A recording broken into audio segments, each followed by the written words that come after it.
બહેન અને બનેવી મને આ કંકોત્રી દઈ ગયા, પણ હું એ ગરીબ મામીનું કેવી રીતે ભણીશ? આ મોંઘી કંકોત્રી મારી બેન તો સુધી તરફ પડાવી છે અને હું તો સાવ ગરીબ છું. એમાં આ મામીનું ભરવાનું તો કેવું ભરીશ અને કેવી રીતે ભરીશ? હે ભગવાન, હું શું કરું?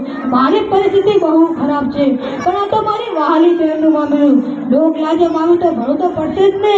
અને હા, જો મોટું મામીનું નહીં ભરું તો મારી બહેનના સાસરા તેને ટોણા મારશે, જે મારાથી તો સહન નહીં થાય અને તેને જીવતી મારી નાખશે અને તેની ઇજ્જતનો શું સવાલ રહેશે? મેં ગમે તે કરું પણ બહેનની ઇજ્જત ના જવી જોઈએ. આ બહેનની ઇજ્જતનો સવાલ છે. અને મને યાદ છે કે જાણે બનીએ મને આ કંકોત્રી આપીને એને ટોણો માર્યો તો. એ તો સાવ ગરીબ કંગાળ છે. મારા ઘર પ્રમાણે આ તારો મામીર ભરવાની તારી હેસિયત નથી. આ તો કંકોત્રી દેવી પડે ને એટલે દેવાય છીએ.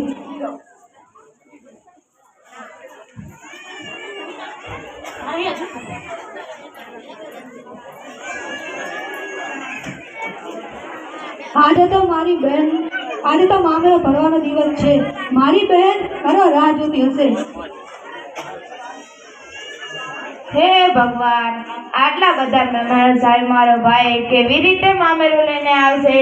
સમય તો થઈ ગયો છે, તે આવશે કે નહીં? ક્યાં ગયો તારો ભાઈ? સમય તો થઈ ગયો. તારો ભિખારી ભાઈ શું મામેરું લાવશે? જવા દો, આગળની વિધિ ચાલુ રાખો. ચિંતા ન કર, ભલે તારો ભાઈ ભિખારી હોય પણ આવશે જરૂર. ભલે તે જેવું તેવું મામેરું ભરે, મારી આબરૂ જશે પણ આવશે જરૂર. ભલે મારો ભાઈ ગરીબ હોય પણ તે મામેરું તો જરૂર લાવશે. અને તમે 365 દિવસ મારા પિયરિયાને મેણા મારો છો પણ આજના દિવસે તો ન બોલશો. ભલે તમે પૈસાદાર રહ્યા અને મેં ગરીબ, પણ સન્માન તો બધાને વાલું જ હોય ને. મારા નાનપણમાં જ મારા માતા પિતા દુનિયા છોડીને ચાલ્યા ગયા છે. હું મોટી છું અને મારો ભાઈ નાનો છે અને મેં એને વહાલથી મોટો કર્યો છે અને મને વિશ્વાસ છે કે તેની યથાશક્તિ પ્રમાણે જરૂર આવશે ને મામેરું ભરશે. જ્યારે આપણી સગાઈ અને લગ્ન થયા હતા ત્યારે અમે પણ સુખી જ હતા ને, પણ પિતાજીના કેન્સર થવાથી અમારે ઘર ખેતર વેચવા પડ્યા. અત્યારે અમારી પાસે કંઈ જ નથી, પણ હા, મારો ભાઈ દિલનો ખૂબ જ અમીર છે. તે જરૂર આવશે ને મામેરું ભરશે. અત્યારે તો તે એકલો છે અને મહેનત મજૂરી કરીને પોતાનું ગુજરાન ચલાવે છે, પણ તે મારો ભાઈ છે અને ભાઈ બહેનના પ્રેમને તમે શું જાણો? તમારી બહેન હોય ત્યારે તમને ખબર પડે ને. આવી ખરાબ પરિસ્થિતિ છતાં પણ મારો ભાઈ તમારી પાસે ફૂટી કોળી પણ લીધી નથી, કારણ કે તે મની છે. તે જરૂર આવશે ને મામેરું ભરશે.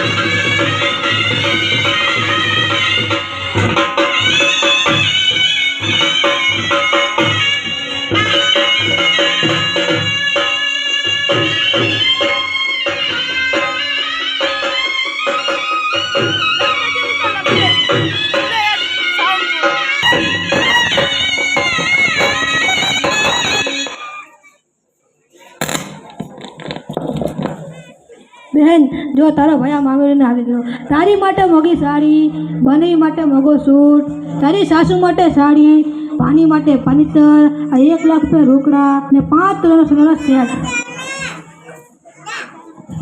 મારા ભાઈ, તું આવી ગયો? તું આ બધું ક્યાંથી લાવે છે? મને તો હવે ખૂબ જ ચિંતા થાય છે. તે કંઈ ખોટું કામ તો નથી કર્યું ને? હાસ, તે અમારી આબરૂ સાચવી લીધી. સમાજમાં અમારી ઇજ્જતના ધજાગરા થતા બચાવી લીધા. મેં તમારી કે બનેવીની ઇજ્જત આપણું સાચવી નથી. આ તો મેં મારી ફરજ પૂરી કરી છે. અને હા, ઇજ્જત અને આબરૂ તો મેં મારી બહેનની સાચવી છે, કારણ કે તેને મને નાનપણથી મોટો કર્યો, માતા પિતાનો પ્રેમ આપ્યો. આજે તો મેં ખાલી તેનું ઋણ અદા કર્યું છે. સાસુ કહે ભઈલા તે આવડું મોટું મામેરું કેવી રીતે ભર્યું? બહેન તું જરાય ચિંતા ના કરીશ. તારા ભવિષ્યમાં કંઈનું કોઈ ખોટું સાંભળવું નહીં પડે. ના મામેરાના પૈસા તું મારા શેઠ પાસેથી ઉછીતા માગ્યા હતા અને તેમને કીધું હતું કે હું તેમને કટકે કટકે કામ કરીને પૈસા ચૂકવી દઈશ. બહેન મારે તો ખાલી હસતો ચહેરો જુએ છે. ચાલ હવે હું જાઉં છું.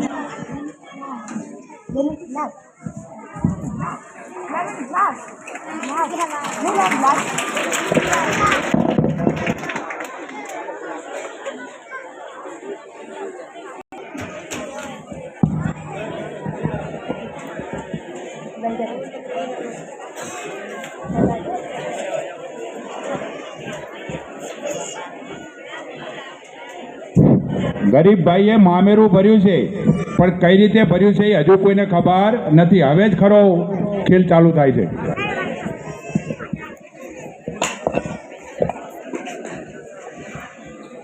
ખબર નથી પડતી આ કેટલું મોંઘું વાસણ હતું. મારો ભાઈ વિદેશમાંથી આ મોંઘું વાસણ લાવ્યો હતો અને તે તોડી નાખ્યું. સાસુમાં અચાનક સફાઈ કરતા તૂટી ગયું, માફ કરી દો ને.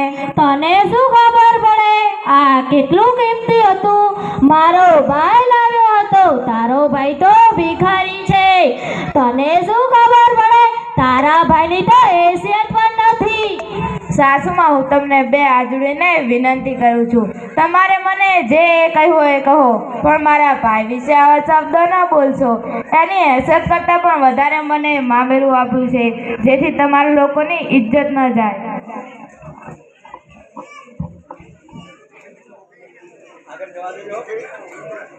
તારા ભિખારી ભાઈના લીધે મારી મમ્મીને બોલે છે. મને તો હજુ પણ શંકા જાય છે કે તે તારો ભિખારી ભાઈ આટલું બધું મામેર જોઈને ક્યાંથી આવ્યો? નક્કી મોટી ચોરી કરી લાગે છે. મારો ભાઈ ભલે ગરીબ રહ્યો, તે ચોરી તો ન જ કરે. તમે શું જાણો મારા ભાઈને?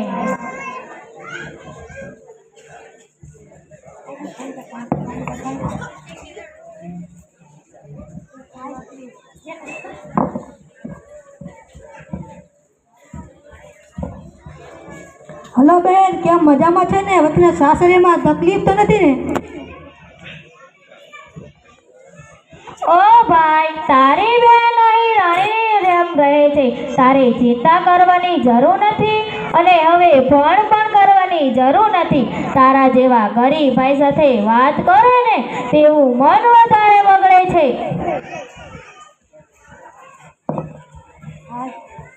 બહેન, હું જાણું છું કે તને સાસરીમાં ખૂબ જ તકલીફ છે, પણ હું ત્યાંની તને વધારે તકલીફ દેવા માગતો નથી. અને હું પણ જાણું છું કે તું પણ મારી સાથે વાત કરવા માગતી નથી, કારણ કે હું દુઃખી થાઉં. પણ બહેન, તે મને નાનપણથી મોટો કર્યો, માતા પિતાનો પ્રેમ આપ્યો. મને યાદ છે કે જાણે હું નાનો હતો ને તાણે મને નાનપણમાં બહુ જ તાવ આવતો અને ઘરમાં ફૂટી કોળી પણ ન હતી. તે તાર બદલ ગલ્લો તોડી મને દવા કરી હતી. આ બધું મને યાદ છે ને હું પણ તારી માટે બધું સહન કરવા માંગુ છું, કારણ કે તું મારી બહેન તો છે પણ મારી મા સમાન પણ હતી.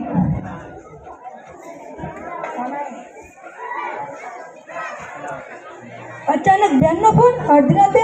શું થયું છે? હલો બેન વસુ, શું થયું? કેમ રડે છે? ભાઈ, તારા જીજાજીની તબિયત ખૂબ જ ખરાબ છે અને હોસ્પિટલમાં દાખલ કર્યા છે અને ડૉક્ટરનું કહ્યું છે કે બચવું મુશ્કેલ છે. મને તો કંઈ સમજણ પડતી નથી. મને તો ખૂબ જ ચિંતા થાય છે. બહેન, તું જરાય ચિંતા ના કરીશ. હું બી હાલત કરતી નીકળું છું. બધું સારું થઈ જશે. મારી પાસે તો ભાડાના પૈસા પણ નથી. હું શું પૈસાની મદદ કરીશ? પણ હા, મારે જવું તો જોઈએ જ. ડૉક્ટર સાહેબ, મારા દીકરાને શું થયું છે? તમે તેમના સારા થાવ સાંભળો. તમારા જીજાજીની કિડની ફેલ થઈ ગઈ છે, તે પણ બંને. હવે તેમના માટે જીવ અશક્ય છે. જો કોઈ કિડની મળે તો તેમનું જીવન શક્ય છે, તે બચી શકે તેમ છે. અમે ઘણા પ્રયત્નો કર્યા પણ કિડની મળે તેમ નથી. પૈસા દેતા પણ કોઈ કિડની દેવા તૈયાર જ નથી. ડૉક્ટર સાહેબ, તમે મને એક વાતનું વચન આપો કે આ વાત તમે કોઈને કહેશો નહીં. પણ શું? કઈ વાત? કિડની હું આપીશ, પણ સાચી હકીકત તમને ખબર છે, પણ મારી બહેનને ના કહેતા, કારણ કે હું કિડની આપું તે માટે તે તૈયારી થાય. તમારે આ વાત મારી બહેનની ખુશી માટે છુપાવવી પડશે. વચન આપું છું, પણ આ શહેરમાં તારા જેવો ભાઈઓ મુશ્કેલ છે અને તારી બેન પણ નસીબદાર છે કે આવો ભાઈ મળ્યો.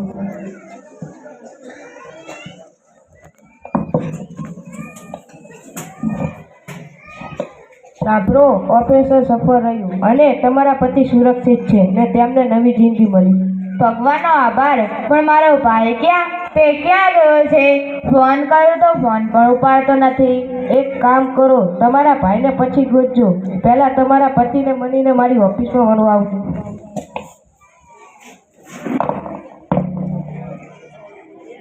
તમને નવી જિંદગી મળી, ભગવાનનો આભાર. હું ડૉક્ટરને મળીને આવું. ડૉક્ટરે મળવાનું કહ્યું છે.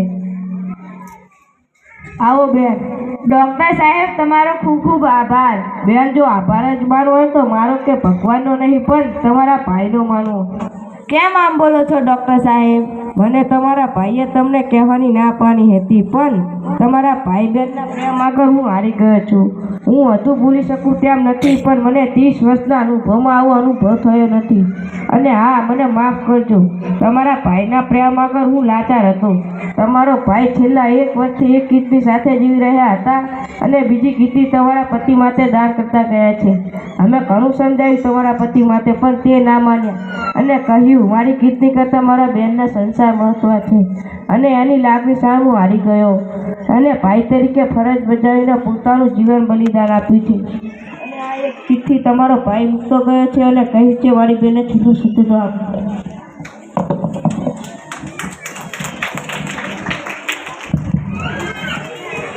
મારી વાલી બેન વસુ, તું દુઃખી ના થતી.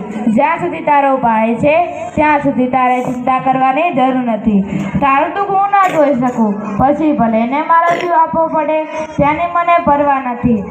અને હા, આજે તને એક સાચી વાત કહેવી છે જેથી મારા જીવને શાંતિ મળશે. મેં તારું મામેરું ભર્યું હતું.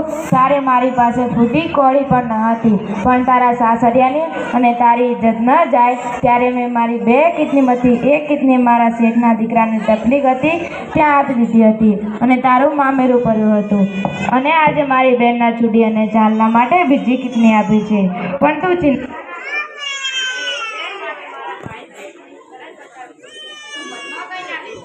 અને માફ કરી દેજે. સાચા અર્થમાં મેં આજે મામેરું ભર્યું છે. બસ, બિલકુલ ડરતી નહીં તો હું દુઃખી થઈશ. મારે તારી ખુશીથી વધારે કંઈ જ નથી જોતું. તારી ખુશી માટે ભગવાન પાસે લડવું પડે તો પણ લડી લઈશ. અને હા, હું મર્યા પછી પણ તારી સાથે જ છું. તારું ધ્યાન રાખજે. તારો લાડકો ભાઈ.